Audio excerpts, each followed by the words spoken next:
Today on the Road Hard Roadhouse, we got Zach helping me out with the video again, and this is on a Power Acoustik touchscreen radio, and this is a review for about 2 months. It's not a good one, so let's get started. Today on the Road Hard Roadhouse, we're reviewing the Power Acoustik PD-62 IXB, and what I will tell you, it went in pretty easy.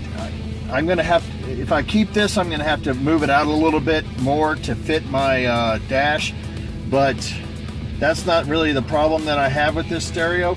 The problem that I have with this stereo is that it loses the time periodically. This is not 7:47 p.m. It'll do it randomly, periodically throughout the day or whatever. It'll lose the time.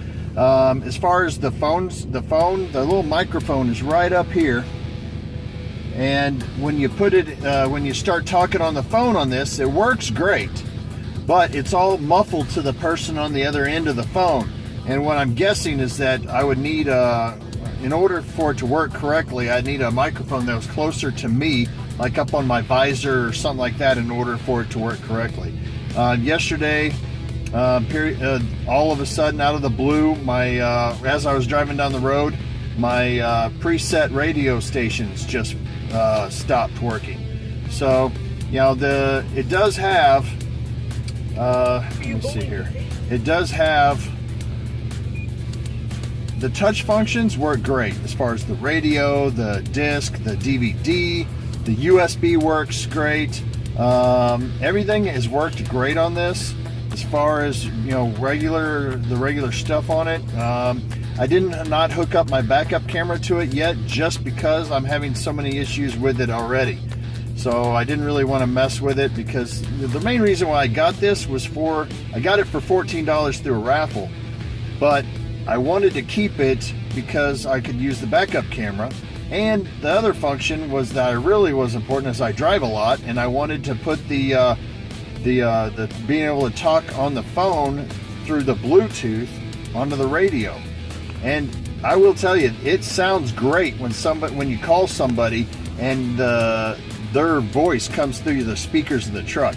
I mean, you can hear everything really well, but when you put when they can barely hear you, and then you feel like you have to yell in order for it for this microphone to pick it up.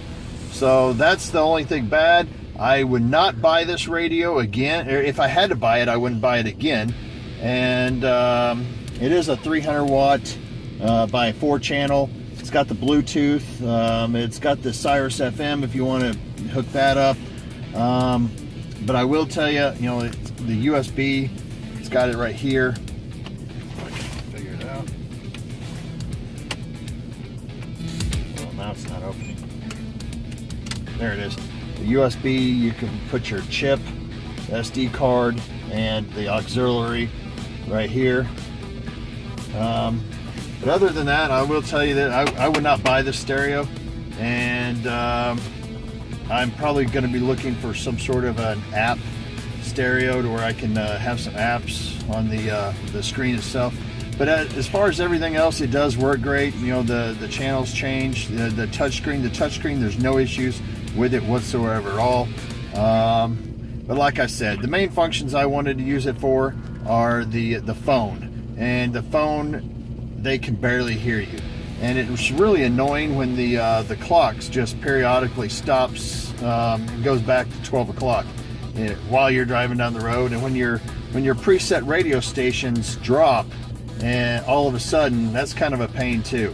So would I give it out of 5 being the best, 1 being the worst? I'd probably give it a 2.